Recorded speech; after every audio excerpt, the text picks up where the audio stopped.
Siku wewe unacheza maana umeona Gideon au ucheze vizuri. Maana Gideon anakutazama anasema huyu naye. Sisi tulikuwa kidini mambo ya kuongozwa wala haiku. Sisi tulikuwa tumejiachilia roho kwa Mungu. Oh Yahweh, oh Yahweh. Na kama ni kwaya ilikuwa ni kwaya kweli. Kwaya peke yake unasikia yani ni kama roho mbinguni. Lakini kwaya za siku hizi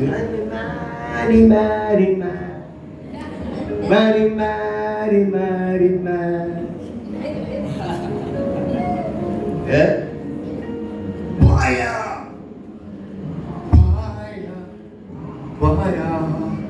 Hapa nianze hapo. Kwaya ya zamani. Ulikuwa na kanyimbo za wale wanasema ukitenda dhambi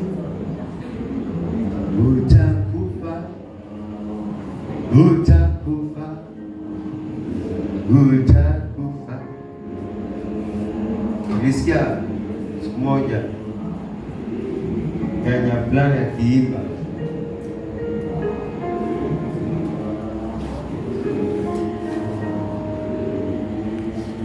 hata hii nyimbo ya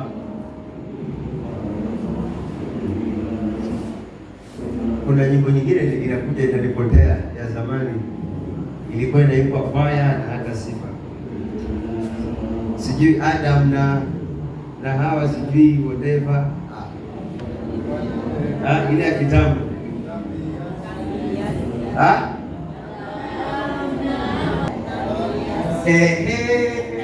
kumbe niko na wenzangu wa zamani.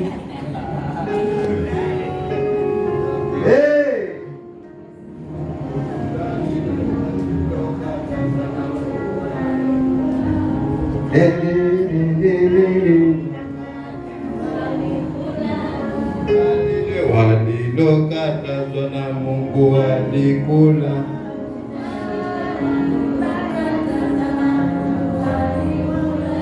Shetani mbaya lidanganya, Shetani mbaya lidanganya, tunda lile walilokatazwa na Mungu walikula.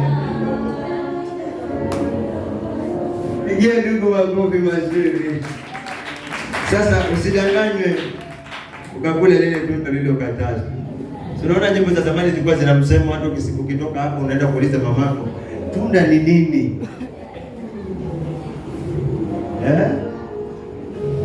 Wasikia nyinyi watoto wadogo? Nyinyi teenagers. Ni Margaret ya? Ina Janet. Ya. Na nani? Wewe nani?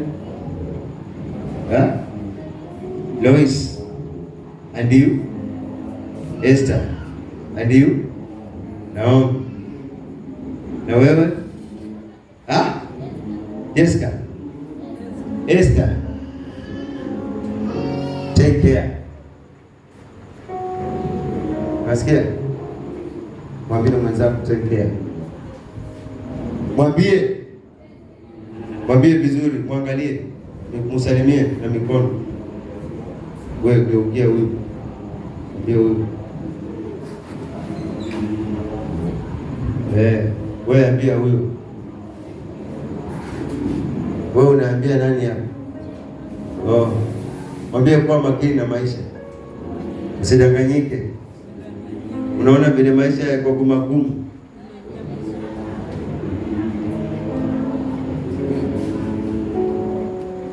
Wengine hawambii tekea, hawambii makini. Wao wanaambiwa kaa chonjo.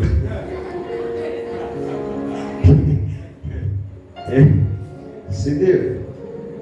Hawa wanaambiwa kaa chonjo. Hapa kina Recho ni mkae chonjo. Icheza mnachotwa. Amen. Najikuta uko mahali unasema hapa ni wapi? Ulisema siendi bali hapa ni wapi? Na wewe mwenyewe ukujui. So kila kitu ni uwe makini. Amen.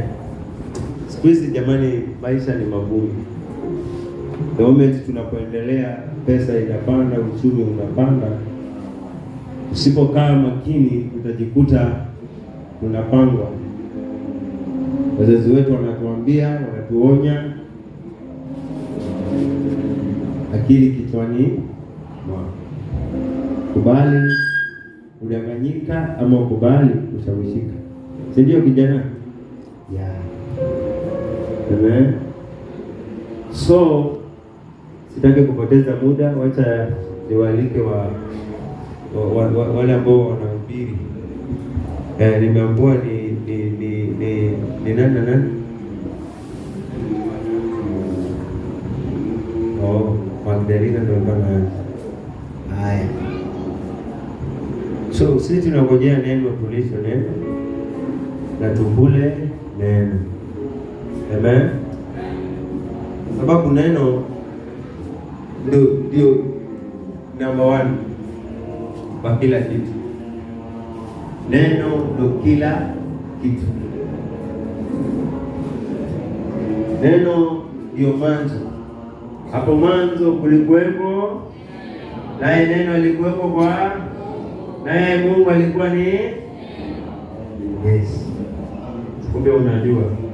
Kwa hivyo neno ndio kila kitu, ndio maombi, ndio wokovu, ndio mwangaza, ndio njia, na ndio kujua mengi. So jikontroli, usilale, usishikwe na usingizi. Najua ndio kukutana naye, utasikia tu macho akikwambia inama, na ukiyafanya hivyo, kuenua hivi, unasikia ni mazito. Sasa ukiamushwa kama komanda,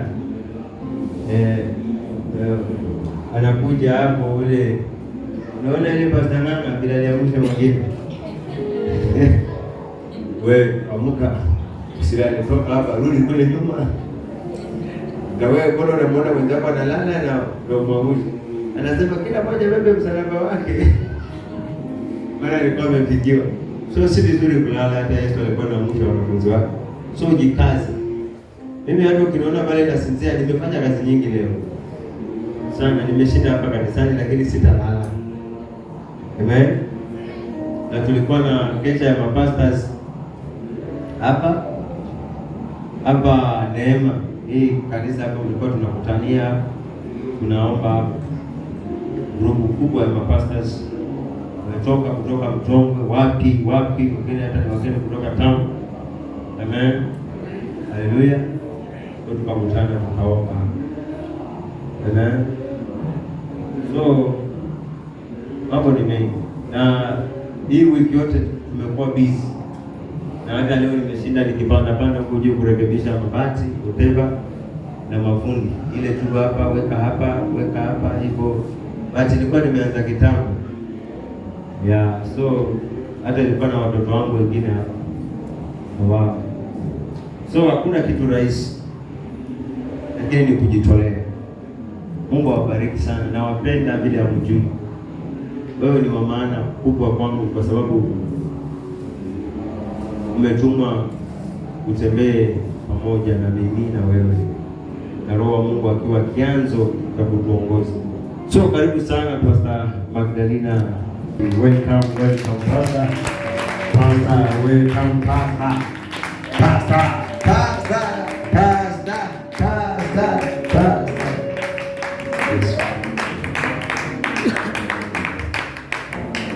Adamu na wawalidudu Adamu na wawalidudu Aya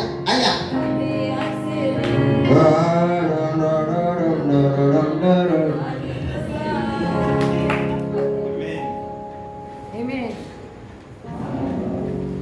Haleluya. Bwana Yesu asifiwe. Haleluya. Uzima upo. Yesu ni Bwana. Amen. Nashukuru Mungu kwa ajili ya fursa hii. Kutengana na usingizi kumtafuta huyu Yesu. Amen. Ni kibali, ni neema. Wengine walitamani lakini usingizi umewabeba. Amen. Mimi na wewe Mungu amegharamika kwa ajili yetu, tumepatikana mahali hapa ili tukeshe tukatafute uso wake. Amen. Kitabu cha Yohana 3 kuanzia mstari wa 1 hadi mstari wa 3. Yohana 3 kuanzia mstari wa kwanza hadi wa 3. Tuamini na tuombe. Ninakushukuru uketie mahali pa juu, mahali pa kuinuliwa na mahali pa kutukuka. Ninasema ni asante kwa kibali hiki Mfalme Bwana na kusanyiko lako mtakatifu watakatifu. Pokea ibada hii Mfalme Bwana, maana jina lako pekee ndio linastahili kutukuka mahali hapa Mfalme. Tunazidi kukuomba mahali hapa Mfalme Bwana, ukazidi kunena nasi Masia Mwana Mungu, ututoa kiwango hadi kiwango jinsi ulivyokusudia Mfalme Bwana. Ni neema ya kipekee Mfalme Bwana kupanda milimani mwako Mfalme Bwana. Tunasema ni asante kwa hichi kibali Mfalme Bwana. Wacha kuonekane kupitia neno lako na sifa na utukufu zikakuregelee katika kiti chako cha enzi, maana ni katika jina safi na kula mwana Yesu Kristo nimeomba na atakuamini. Amen. Karibu sana msomaji.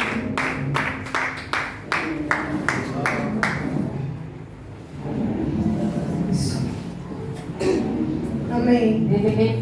Kitabu cha Yohana Mtakatifu 3 kuanzia 1 nasema, Amen. Basi palikuwa na mtu mmoja wa Mafarisayo, jina lake Nikodemo, mkuu wa Wayahudi. Huyo alimjia usiku akamwambia, Rabi, twajua ya kuwa mwalimu umetoka kwa Mungu, kwa maana hakuna mtu awezaye kuzifanya ishara hizi uzifanyazo wewe isipokuwa Mungu yu pamoja naye. Yesu akajibu akamwambia, amini amini nakuambia, mtu asipozaliwa mara ya pili hawezi kuona ufalme wa Mungu. Bwana Yesu asifiwe. Ni habari za Nikodemo, tunamwona mahali pale Mfarisayo akienda kumtembelea Yesu masaa ya usiku. Haleluya. Alienda mahali pale na kumuuliza maswali. Atukuze Mwokozi. Mahali pale alipofika akamnyunyizia sifa nyingi sana huyu Yesu. Bwana Yesu asifiwe. Kwa hivyo mahali tunaona pale Mafarisayo walikuwa wanamtambua huyu Yesu. Haleluya. Wale wasaliti walijua kwamba Yesu ndiye mwana wa Mungu ambaye amekuja kuokoa ulimwengu. Bwana Yesu asifiwe. Katika usaliti wao ama kukataa neno, walikuwa wakubali. Maana maandiko yananiambia kwamba Nikodemo alisema, huyo alimjia usiku akamwambia, twajua ya kuwa huyu mwalimu, twajua kwamba ni kwamba Mafarisayo walikuwa wamekaa mahali wakaweka vikao. Bwana Yesu asifiwe. Wakamdiscuss huyu Yesu na wakamwangalia sana, maana walikuwa wanamfuata kila mahali anaenda. Bwana Yesu asifiwe. Wakajua kwamba yeye ni mwalimu na ametoka kwa Mungu.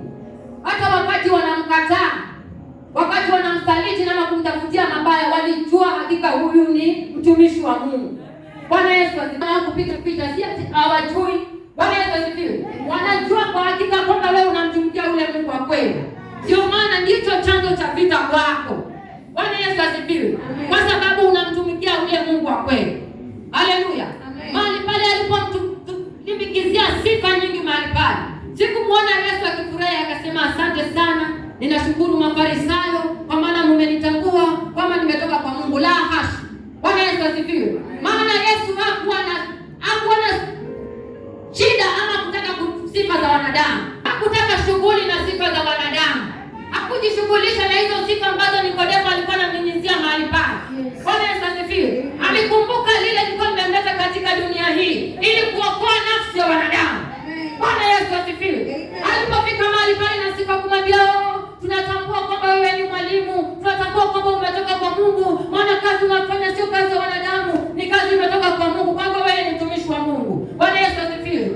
Yesu hakuangalia hicho kinywa wala hizo misemo, maana hataki saini ya mwanadamu kumtambua kwamba yeye ndiye Mungu. Saini ya mwanadamu kutambua kwamba yeye ametoka kwa Mungu. Kama ametoka kwa Mungu, ametoka kwa Mungu. Sio lazima mwanadamu amkubali. Hata ukimpataa Yesu bado anaitwa Bwana. Haleluya. Bado anabaki kukaa katika vile vile cha enzi. Kwa hivyo ile kumshughulisha.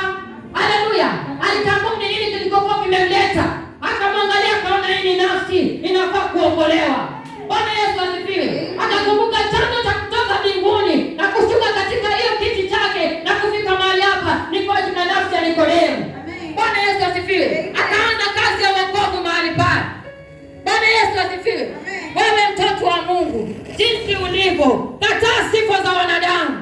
Wacha kuzama katika sifa za wanadamu. Wacha kumezwa na vinywa vya wanadamu. Kumbuka ni nini Mungu amekuitia. Kumbuka ni wapi Mungu amekutoa. Kumbuka wito ambaye Mungu amekuitia. Bwana Yesu asifiwe. Wakati unainuliwa unasemekana umehubiri vizuri. bidii zaidi. Bwana Yesu asifiwe. Unainua kifua. Bwana Yesu asifiwe. Unasema hata Magdalena alinisifu. Hata Magdalena alitambua kwamba mimi ninahubiri vizuri. Magdalena hana mbingu. Bwana Yesu asifiwe. Atukuka Mungu. Kwa wanadamu hatuna Mungu amekupatia. Uhai Mungu amekupatia. Ana lengo na ana sababu. Yesu hakusahau ni kwa nini alikuja hapa duniani. Wakati Nikodemo alimsikia sifa mahali pale. Hakusahau. Bwana Yesu asifiwe. Hakukaa kufikiria hayo yote.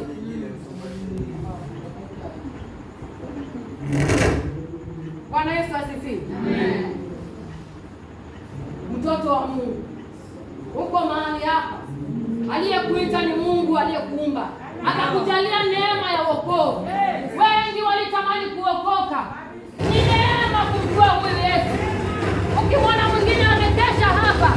Yesu asifiwe. Amen. Alipoona nafsi iliyopotea, naye akafanya kazi ya kumwokoa yule Nikodemo.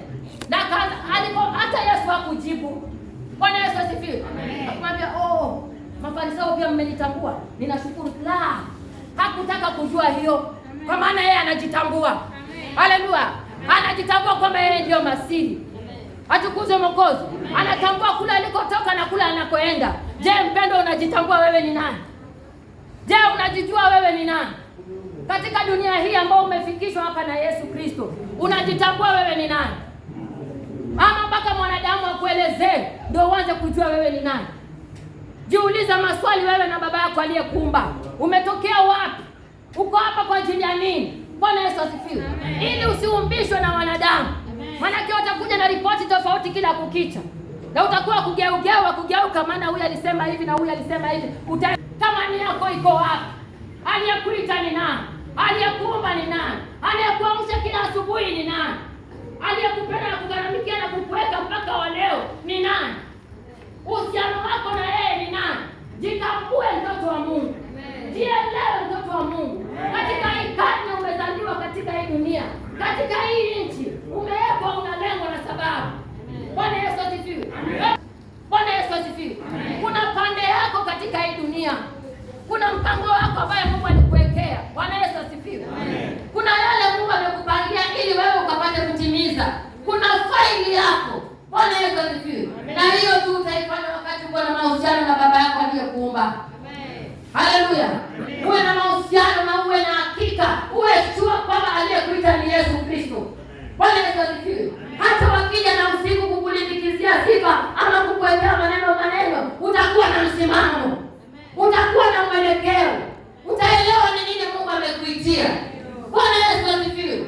Kwa hivyo mtoto wa Mungu, Nikodemo wako wengi, Mafarisayo wako wengi, lakini tunaye Yesu.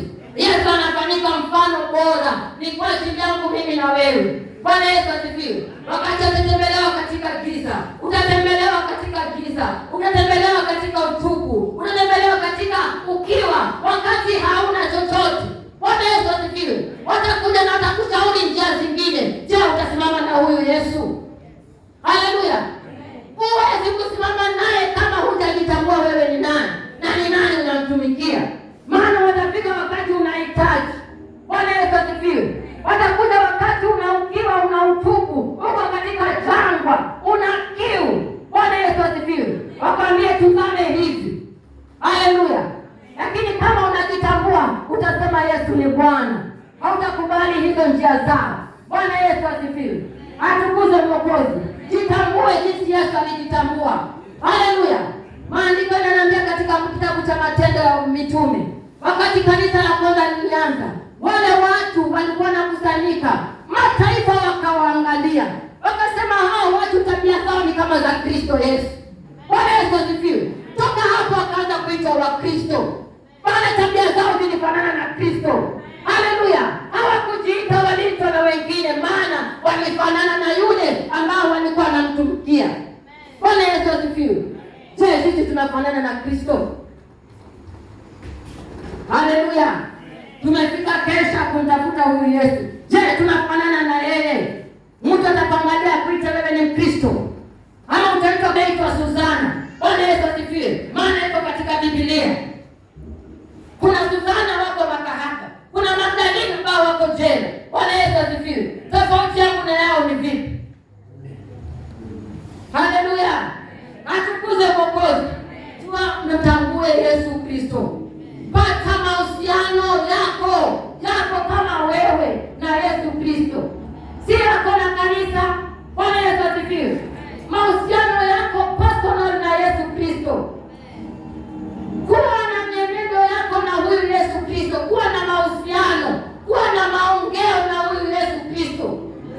Kuna mahali mnakutana pamoja, anakuelekeza, anakushauri. Bwana Yesu asifiwe. Kama wewe, tuko hapa, tuko wengi, lakini Yesu anahitaji hiyo nafsi yako kama wewe. Bwana Yesu asifiwe. Anahitaji mahusiano na wewe, anahitaji ushirika na yeye, anahitaji ukampende. Wakati utampenda utawacha vyote. Haleluya. Utapuzilia zote za dunia, utamfuata yeye. Utafurahia sifa za wanadamu. Bwana yako ndiye mfalme juu ya wafalme wote. Bwana Yesu asifiwe.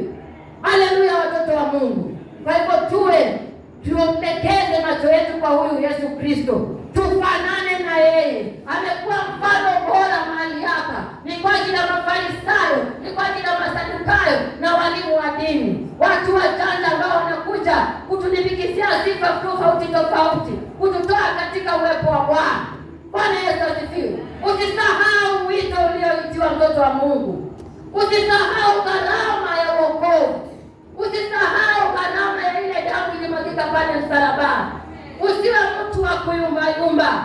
Simama na msimamo mmoja. Kama umemchagua huyo Yesu, kama umemtambua huyo Yesu, kama umeamua kwamba ni Yesu, basi simama na Yesu.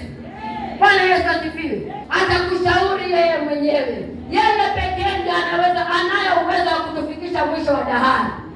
Chanzo cha uzima, chanzo cha uhai, chanzo cha afya.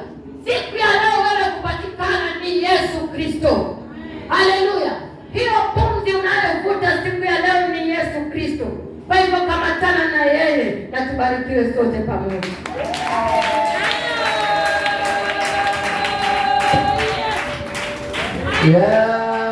Makofi mazuri Pasta na Gidalina. Mungu akubariki sana kwa neno na ujumbe mzuri sana. Sasa mbona mmeniachia programu? Haya. Asifiwe Yesu. Haleluya. Amen. Nimefurahi sana kwa ile neno, lilikuwa na ujumbe mzito. Amen. Sijui kama kuna kitu umeelewa, lakini kama haujaelewa, wacha Mungu akakuelewesha. Mimi huwa napenda mtu akishahubiri nisi display sana wakati Bwana amemtumia kudisplay kueleza. Ni hivyo kueleza. Sasa ninapoongea, hata nawafunza hata nyinyi wengine, mnapoongea mnaharibu ule ujumbe. Kwa saa zingine naona hapa kijana mhubiri vizuri, mwingine anakuja na tudanganya, na si yeye alikuwa na ubiri.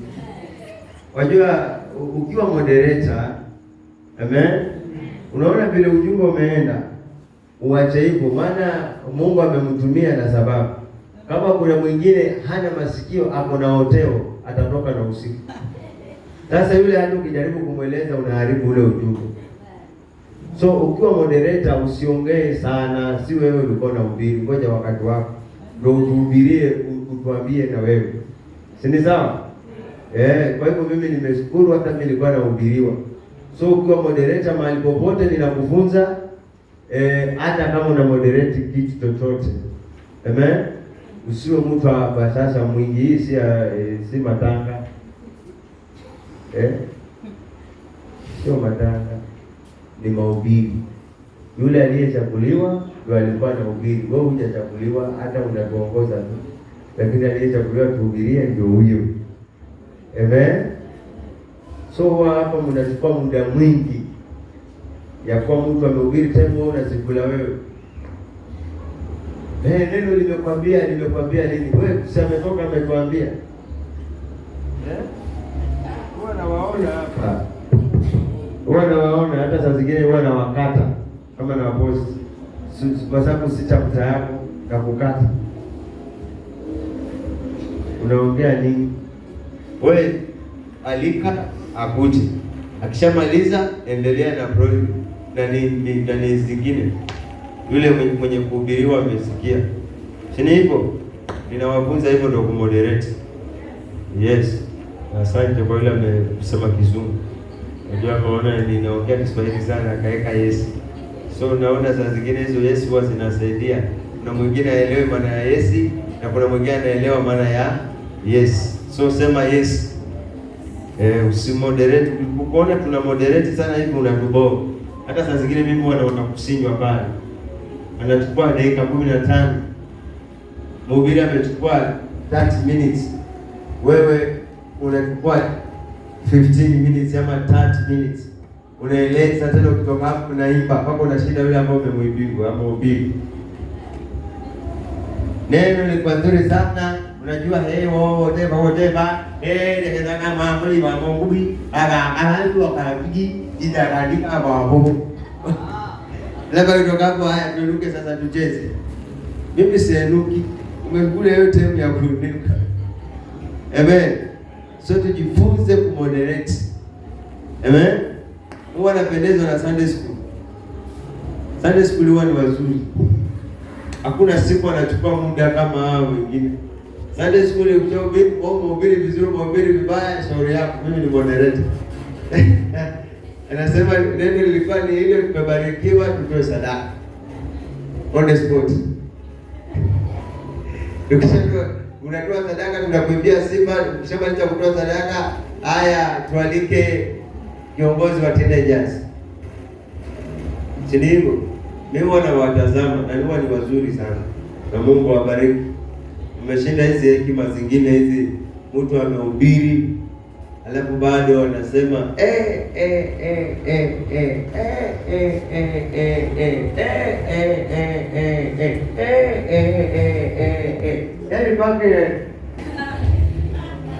lakini bwana amelindisha wewe. Amen. Bwana Yesu asifiwe sana. Hakika umebarikiwa. Hebu sema ainuliwe Bwana wa mabwana, ainuliwe ametenda mema. Kama ungekuwa na mchezaji keyboard nini? Kama ingekuwa mchezaji keyboard. Ningekuwa na mimi huyo mwimbaji amenifuata mimi, lakini kwa sababu si mchezaji keyboard, itabidi niachie hapo. Kama ingekuwa mchezaji keyboard, nikisikia mwimbaji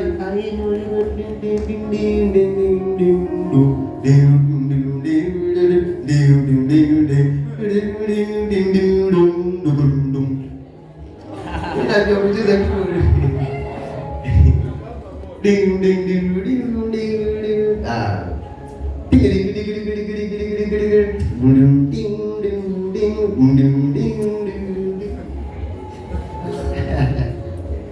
Ni yangu nacheza na akili. Wacha niende hapo, utasikia. Hata wewe utasema tufunge ibada. Twende nyumbani. Amen. Afadhali tuhubiriwe, tukishatoka kuhubiriwa tukienda kule kwingine tunaenda kule kwingine. Si ni hivyo? Kisha kuhubiria neno limetoka hivi tunapata neno. Wewe kama umetoka unachukua ile chuma unakaa pale juu unachukua kamera vizuri. Wekeeni hiyo. Akae hapa anakuwa na rotate tu anazunguka. Sawa. Unajua zile kamera usinichukue. Wengine wamekuja mahali hapa kwa ajili ya shida zao ndio. Mungu anaomba ukapate kukutana na matamanio ya moyo wao ndio. Kama wamekuja wakiwa wagonjwa ndio. Ukawagusa wakapate kupokea uponyaji Mungu. Shuka mkapone ndio. Napenda kwanza neno lako nikaanze na wewe. Na nikimaliza beba sifa zote na utukufu kwako. Katika jina la Yesu Kristo naomba nikiamini. Amen. Isaiah. Amen. Kitabu cha Isaia 48 kuanzia 12 nasema, nisikilize mimi Yakobo na Israeli niliyekuita. Nisikilize mimi Yakobo. Yakobo leo ni mimi na wewe ambaye Mungu amekuita. hapa hawajaitwa na Mungu. Wewe ambaye umeingia mahali hapa jua umeitwa na Mungu. Inatakana umsikilize huyo Mungu. Sauti ya Mungu inatakana ufungue moyo wako na masikio yako. Ndio unapenda kupita angalau zae matunda katika maisha yako. Yakobo leo ni mimi na wewe.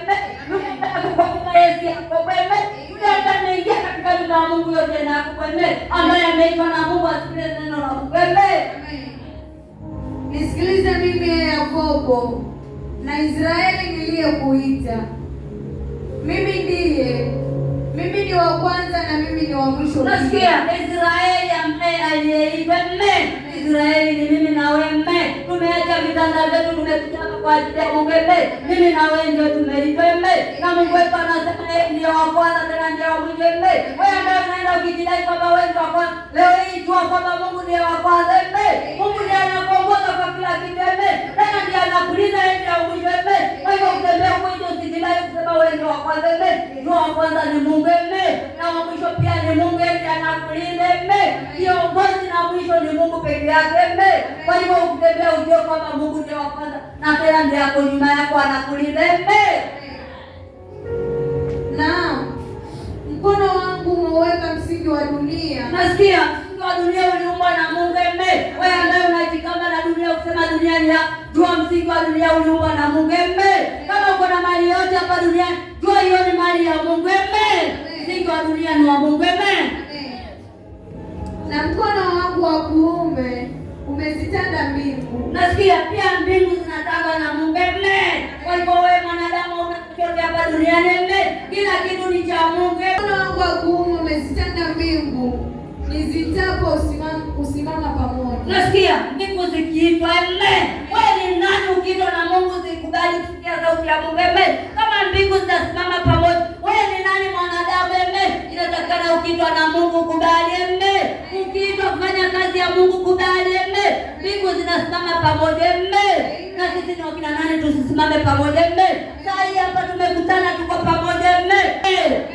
Sisi tumeitwa na Mungu tukasimame pamoja. Injili ya Mungu. Tumeacha vitanda vyetu blanketi, tumekuja kukesha mahali hapa. Ni kwa sababu ya Mungu. Amen. Mkasikie. Nasikia tumeitwa kusanyikeni. Na mahali hapa tumekusanyana. Tulitangaziwa toka kitabu. Lakini wengine hawana masikio. Wamekataa kuja tukukusanya tukahubiri neno la Mungu. Wameona blanketi zao ni bora. Tulitangaziwa toka kitabu kwamba kutakuwa na kesha. Na sasa hivi tuko na kesha nzuri sana. Kwa sababu hata madhabahu yenyewe yanapendeza. Ni kumsifu Mungu kwa yale yote ambayo ametenda. Kwa hivyo ambaye umelala kwa nyumba tu umepitwa na mambo mazuri. Sisi tumekusanyana kwa sababu ya Mungu.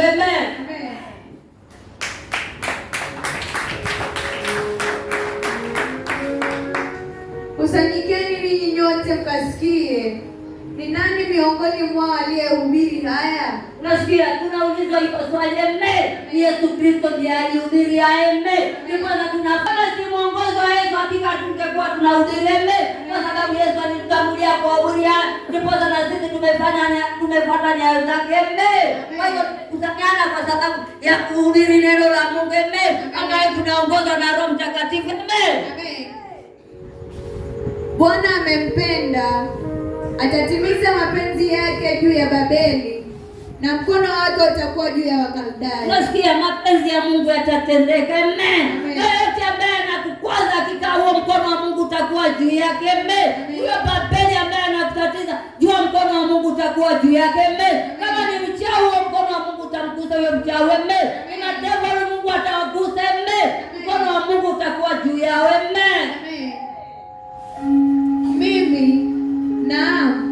Mimi nimenena, naam, nimemwita, nimemleta, naye ataifanikisha njia yake. Mimi. Nasikia Yesu anasema mimi, mimi, yani anarejelea. Amesema atafanikisha. Chochote ambacho hakijafanikishwa kwako, jua Mungu anaenda kufanikisha. Hata kuna wengine wanalia na ndoa itafanikiwa hiyo ndoa. Utapata mtu from Zaire. si hapa Kenya mme, utaenda kuhubiri huko Zaire mme. Mungu atafanikisha hiyo ndoto yako ambayo unalia nayo mme. Ni Mungu wetu ndiye anasema atafanikisha mme. Uliye na akilio Mungu atafanikisha mambo yako mme. Mimi nimenena, naam, nimemwita, nimemleta, naye atafanikisha njia yake. Nasikia atafanikisha kila njia mme. Hata kama zilikuwa zimefungwa na wachawi na waganga, Mungu anaenda kufanikisha, atafungua kila njia mme. Mimi nyororo ulifungwa na shetani, naenda kukatakata mme. Huyo ni Mungu anasema ataenda kufanikisha mme. Wewe usiwe na wasiwasi, jua Mungu anaenda kufanikisha mme. Chochote ambacho unalia nacho Mungu anaenda kufanikisha mme. Nikaribieni, sikieni haya. Nasikia tumeambiwa na Mungu tumkaribie mme.